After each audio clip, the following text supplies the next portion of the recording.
नमस्कार साथियों, एक बार फिर से आप सभी का UV24 में स्वागत है। और करंट अफेयर 26 और 27 के करंट अफेयर होंगे, तो देखते हैं। सबसे पहले देखते हैं 27 अक्टूबर को भारत में प्रतिवर्ष इन्फेंट्री डे मनाया जाता है। इन्फेंट्री इन्फेंट्री डे क्या होता है, देखते हैं कि 27 अक्टूबर 1947 को इंडियन आर्मी के पैदल सैनिकों ने एक बार श्रीनगर एयरपोर्ट पर उतरकर जम्मू कश्मीर में जो घुसपैठियों के खिलाफ एक कार्रवाई की थी। उस दिन से इन्फेंट्री यानी पैदल सैनिकों की बहादुरी या फिर समर्पण बलिदान को याद किया जाता है, क्योंकि इन्फेंट्री सेना का सबसे प्रमुख और अपेक्षाकृत पहली पंक्ति वाला अंग है। और इस दिन सेना, सरकार और जन समुदाय के द्वारा सैनिकों को सम्मान देने, याद करने या उनकी भूमिका को उजागर करने के कार्यक्रम होते हैं। एक बार अक्टूबर माह के इम्पोर्टेंट जो दिवस है उन्हें देखते हैं। 1 अक्टूबर को मनाया जाता है अंतर्राष्ट्रीय वर्धन दिवस मनाया जाता है। और 1 अक्टूबर को मनाया जाता है विश्व शाकाहारी दिवस। और फिर 2 अक्टूबर को मनाया जाता है गांधी जयंती एवं अंतर्राष्ट्रीय अहिंसा दिवस मनाया जाता है 2 अक्टूबर को। और 4 अक्टूबर को मनाया जाता है विश्व पशु दिवस। और 5 अक्टूबर को मनाया जाता है विश्व शिक्षक दिवस। और 8 अक्टूबर को मनाया जाता है भारतीय वायुसेना दिवस 8 अक्टूबर को। 9 अक्टूबर को मनाया जाता है विश्व डाक दिवस मनाया जाता है।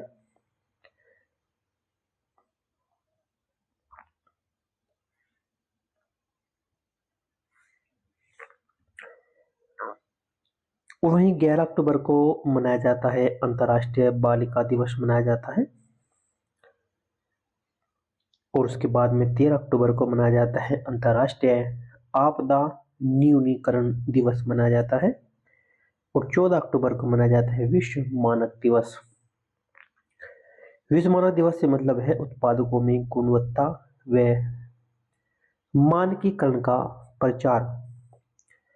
और 15 अक्टूबर को मनाया जाता है APJ अब्दुल कलाम का जन्म दिवस मनाते हैं। पूर्व राष्ट्रपति अब्दुल कलाम आजाद और एक मिसाइल मैन के नाम से भी इन्हें जाना जाता है। और इसी दिन को विश्व छात्र दिवस भी मनाया जाता है 15 अक्टूबर को ही। फिर देखते हैं 16 अक्टूबर को मनाया जाता है विश्व खाद्य दिवस। विश्व खाद्य दिवस मनाया जाता है भुखमरी उन्मूलन और पोषण सुधार पर बल के लिए। 17 अक्टूबर को मनाया जाता है गरीबी उन्मूलन दिवस मनाया जाता है, गरीबी मिटाने हेतु वैश्विक जागरूकता फैलाने के उपलक्ष्य में। 20 अक्टूबर को मनाया जाता है विश्व ओस्टियोपोरोसिस। ओस्टियोपोरोसिस का मतलब है हड्डियों की स्वास्थ्य की देखभाल पर ध्यान देना। और 24 अक्टूबर को मनाया जाता है संयुक्त राष्ट्र दिवस। इसकी स्थापना हुई थी 1945 ईस्वी में।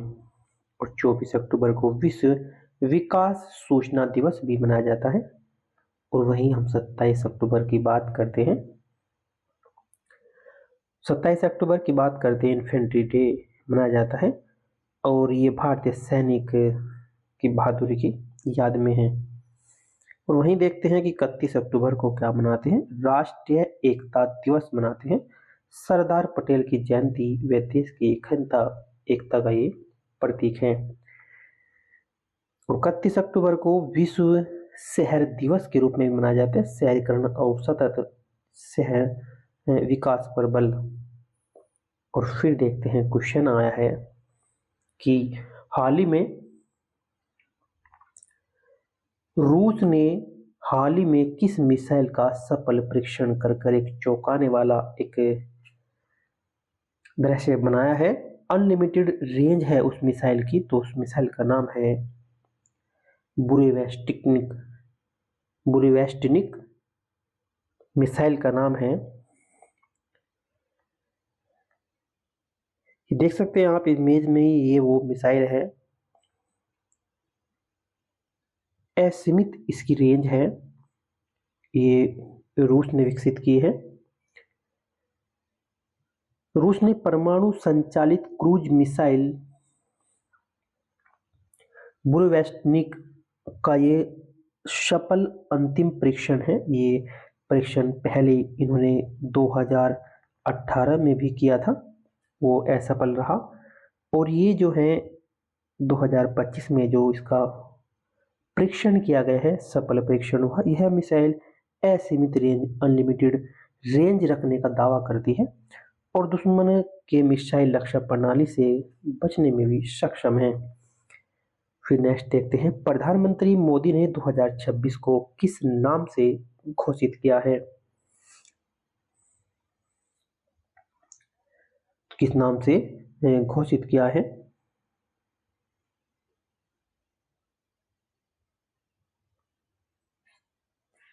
इसका ऑप्शन नंबर बी है, Asian India year of maritime corporation.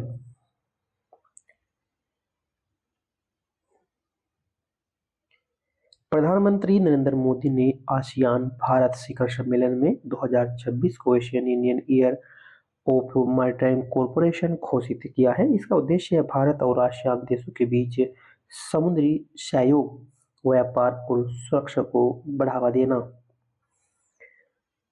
हाल ही में गोस्ट जेलीफिश ड्रोन किस देश ने इसे विकसित किया है? ये किस देश के द्वारा विकसित किया गया है? जेलीफिश ड्रोन जो है ये चीन के द्वारा विकसित किया गया है। इंपोर्टेंट है परीक्षा की दृष्टि से। चीन वैज्ञानिकों ने एक पूरी तरह पारदर्शी और जेलीफिश के आकार का बायोनिक ड्रोन विकसित कर दिया है। यह ड्रोन पानी के अंदर गुप्त निगरानी रखेगा और डेटा संग्रह के लिए उपयोगी होगा। इसे गोस्ट ड्रोन के भी नाम से पुकारा जा रहा है क्योंकि यह पानी में लगभग अदृश्य ही रहता है।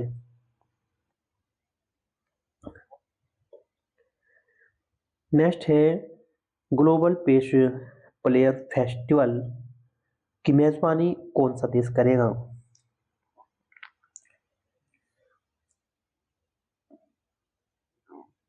इसका ऑप्शन नंबर है सी, भूटान करेगा। ग्लोबल पेस प्लेयर फेस्टिवल की जो मेजबानी कर रहा है वो भूटान कर रहा है। भूटान की राजधानी थिम्पू में ग्लोबल फेस प्रेयर फेस्टिवल आयोजित होगा। यह 2 सप्ताह का धार्मिक एवं आध्यात्मिक कार्यक्रम है। इसमें विश्व भर के बौद्ध नेता शामिल होंगे। इसका उद्देश्य विश्व में शांति और मानवता की ओर एकता को बढ़ावा देना है।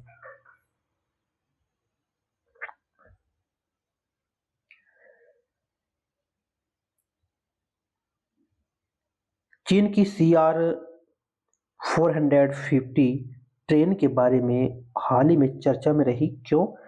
क्योंकि यह दुनिया की सबसे तेज हाई स्पीड ट्रेन बनी है। ऑप्शन नंबर इसका बी है। चीन ने अपनी नई विकसित की है CR-450 बुलेट ट्रेन के माध्यम से एक नया विश्व रिकॉर्ड बना दिया है। इसकी जो रफ्तार है वो 453 किलोमीटर पर घंटे की रफ्तार है और दुनिया की सबसे तेज हाई स्पीड ट्रेन ये बन गई है।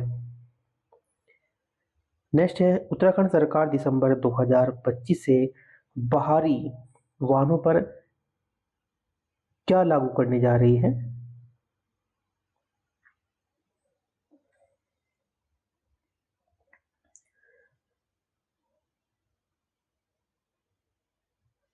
ऑप्शन नंबर सी है, ग्रीन टैक्स।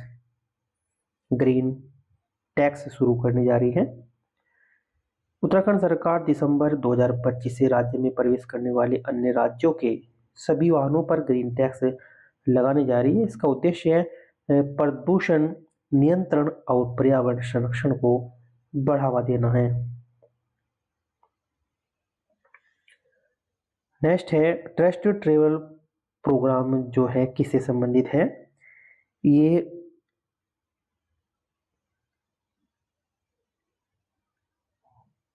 भारत और ओशियाई नागरिकों के लिए तेज आवर्जन प्रक्रिया है। भारत और ओशियाई नागरिकों के लिए तेज आवर्जन प्रक्रिया है कि भारत ने अंतर्राष्ट्रीय यात्री यानी कि भारतीय नागरिक और ओशियाई के लिए एक फास्ट ट्रैक इमिग्रेशन यानी कि ट्रस्ट ट्रेवल प्रोग्राम जो है प्रोग्राम शुरू किया है। इसका उद्देश्य है तेज डिजिटल इमिग्रेशन प्रक्रिया उपलब्ध कराना। यह डिजिटल इमिग्रेशन सिस्टम है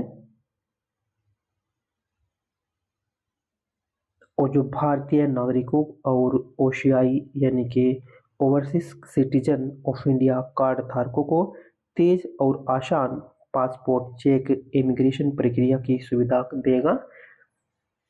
इसके तहत यात्रियों की पहचान पहले से ही स्थापित सत्यापित होगी और ताकि एयरपोर्ट पर लंबी कतारों में खड़ा होना उन्हें न पड़े। तेज इमिग्रेशन प्रक्रिया है, यात्री ई गेट से सीधे स्कैन करके कुछ सेकंडों में बाहर निकल सकेगा और सुरक्षा और सुविधा दोनों। यात्रियों को बायोमेट्रिक और पासपोर्ट डेटा पहले से सिस्टम में होगा और जिससे सुरक्षा जांच तेज और सुरक्षित होगी। नेक्स्ट और डिजिटल इंडिया के तहत स्मार्ट यात्रा अनुभव यह कार्यक्रम भारत के डिजिटल ट्रांसफॉर्मेशन और ई गवर्नेंस की दिशा में एक कदम है। संक्षेप में अगर आप जाने तो एफटीआई यानी कि टीटीपी कार्यक्रम का उद्देश्य अंतर्राष्ट्रीय यात्रियों को तेज, सुरक्षित और डिजिटल इमिग्रेशन सुविधा प्रदान करना है ताकि भारत की हवाई अड्डों पर प्रक्रिया विश्व स्तरीय बने। वो क्वेश्चन नंबर नेक्स्ट क्वेश्चन है, इरिडियम स्कीम जो है किस भारतीय राज्य ने उजागर कर दी है? एक धोखाधड़ी वाली स्कीम थी। धोखाधड़ी वाली ये स्कीम थी, किसी राज्य ने करी है? ये राज्य ने करी है तमिलनाडु राज्य ने। तमिलनाडु पुलिस ने एक बड़े वित्तीय घोटाले को पर्दाफाश किया है जिसे इरिडियम स्कैम कहा जाता है और इसमें लोगों को इरिडियम धातु से भारी मुनाफे के झूठे वादे देकर उनसे एक पैसा वसूला गया है। उसका पर्दाफाश इन्होंने कर लिया है। केएलपीएस अकॉर्ड किन देशों के बीच एक हस्ताक्षरित हुआ, एक समझौता हुआ है? तो ये हुआ है थाईलैंड और कंबोडिया के बीच ये समझौता हुआ है। थाईलैंड और कंबोडिया ने मलेशिया में आयोजित एक बैठक में केएलपीएस कोड पर हस्ताक्षर किए हैं और इस समझौते का उद्देश्य दोनों देशों के बीच दशकों पुराने सीमा विवादों को और तनाव को समाप्त करना था। इस समझौते को 26 अक्टूबर 2025 को कुआलालंपुर यानी कि कुआलालंपुर जो मलेशिया में है, ये एशियन के 47वें सम्मेलन के दौरान ये हस्ताक्षर किया गया है। इसका उद्देश्य इन दोनों देशों के बीच लंबे समय से चल रहे सीमा विवाद और सैन्य तनाव को समाप्त करना और विशेषकर उस क्षेत्र में जहां दोनों देशों की सेनाएं आमने सामने थी। अब देखते हैं रिवीजन के तौर पर, ये क्वेश्चन है यानी कि जो ये 26 अक्टूबर के हैं। हिमो 5 मिसाइल जो है किस देश के द्वारा विकसित की गई है? हिमो 5 मिसाइल जो किस देश के द्वारा विकसित की गई थी? ये की गई है दक्षिण कोरिया के।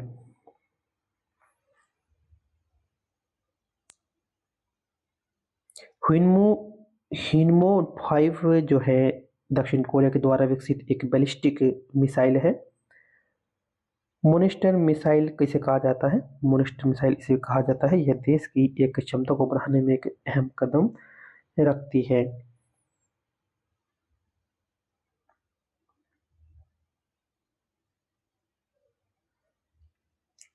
इसके ऑप्शन को देखते हैं। जो चीन है, चीन की राजधानी बीजिंग है, मुद्रा जो है युआन, और प्रमुख राज्य जो प्रमुख है, इसके राज्य प्रमुख है राष्ट्रपति सी जिनपिंग है, और जिसकी राजधानी है मंदारिन चीनी है। जनसंख्या 140 है, 140 करोड़ जनसंख्या इसमें है, इसमें पहला स्थान है। सिर्फ पर्सन देखते हैं रिवीजन के तौर पर, बाकी तो ये डाटा दिया गया है, कल देख सकते हैं, पहली क्लास में सब कुछ इसमें दिया हुआ है।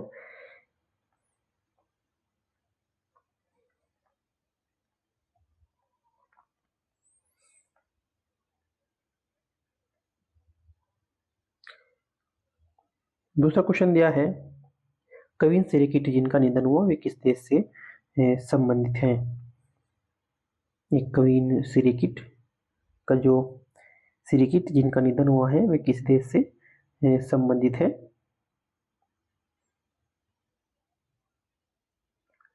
ऑप्शन नंबर बी है थाईलैंड से।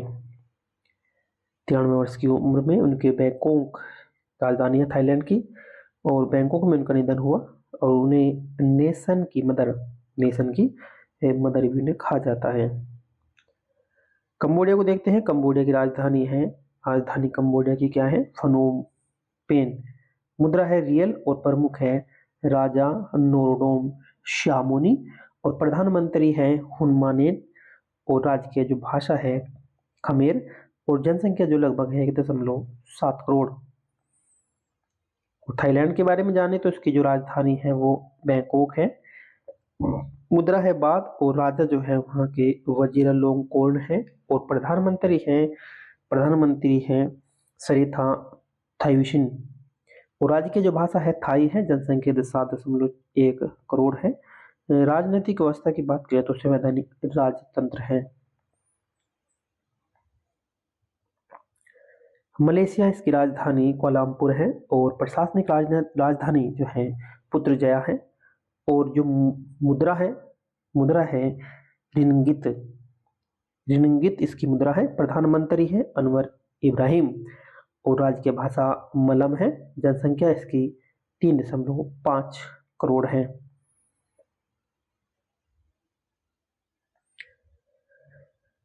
वियतनाम को देखते हैं। वियतनाम की राजधानी हनोई है। वियतनाम की जो राजधानी है वो हनोई है। मुद्रा है डोंग, और राष्ट्रपति है टोलाम। प्रधानमंत्री हैं फाम मिनिन चिन। राज्य की भाषा है वियतनामी।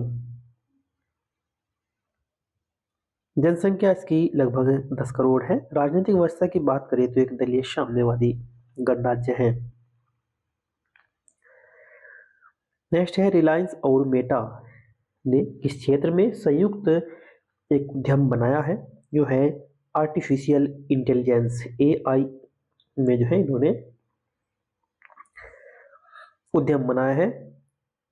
855 करोड़ रुपए का एक संयुक्त निवेश किया है। रिलायंस इंटरप्राइज इंटेलिजेंस लिमिटेड नामक एआई वेंचर बनाया इन्होंने। बीएसएफ ने किस देश के कुत्तों की जो नस्ल है उसे ट्रेनिंग देना शुरू कर दिया है। बीएसएफ ने border security force. Rampur hound है और मुधोल हाउंड, ये 150 कुत्तों को के 9 यूनिट में ट्रेनिंग देना शुरू कर दिया गया है। रामपुर हाउंड ये भारत का जो है ग्रीन हाउंड है, उत्तर भारत के रामपुर यानी कि उत्तर प्रदेश में नवाब नवाब हमीद अली खान के द्वारा विकसित की गई थी। यह अफगान हाउंड और ग्राउंड का एक मिश्रण है। इसकी प्रजाति, इसकी खास बात है 40 से 50 किलोमीटर तक रफ्तार ये दौड़ सकती है।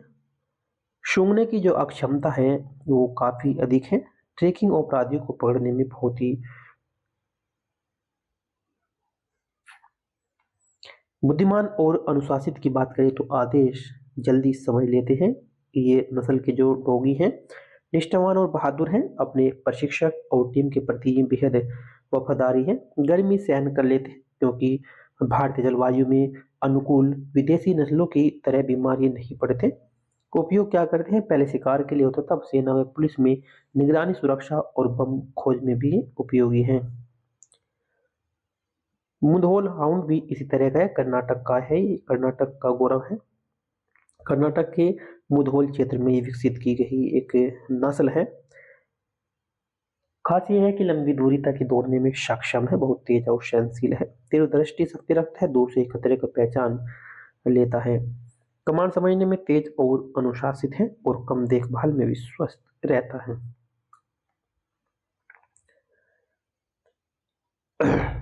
नेक्स्ट है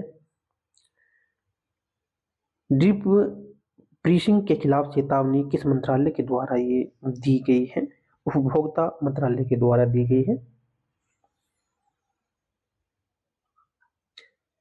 उपभोक्ता मामले विभाग ने ई कॉमर्स प्लेटफॉर्म को फार्म्स को ड्रीपिंग फ्रीजिंग छिपी हुई अतिरिक्त स्कीम दिखाना जैसे भ्रामक प्रथाओं के खिलाफ सख्त चेतावनी इन्होंने दे दी है। यूएस और चीन के बीच हालिया व्यापार वार्ता कहाँ आयोजित हुई है? ये हुई है कुआलालंपुर में हुई है। कुआलालंपुर में अमेरिका और चीन के बीच एक आर्थिक अधिकारी 25 अक्टूबर 2025 को कुआलालंपुर में 155% जो शुल्क का विवाद था उसे सुलझाने के हेतु जो वार्ता लगी गई, जो अभी टैरिफ लगा दिया था कुछ दिन पहले, तो उसे अब विवाद को सुलझाने की वार्ता हुई है, शामिल हुई। भारत ने पहली बार किस देश में ओशन स्काई 2025 सैन्य अभ्यास में भाग लिया है? फ्रांस में, सॉरी स्पेन में, ये स्पेन में लिया है, स्पेन में। तो भारतीय वायुसेना ने इतिहास रचते हुए स्पेन के जो है ओशन स्काई बनने का गौरव प्राप्त किया है।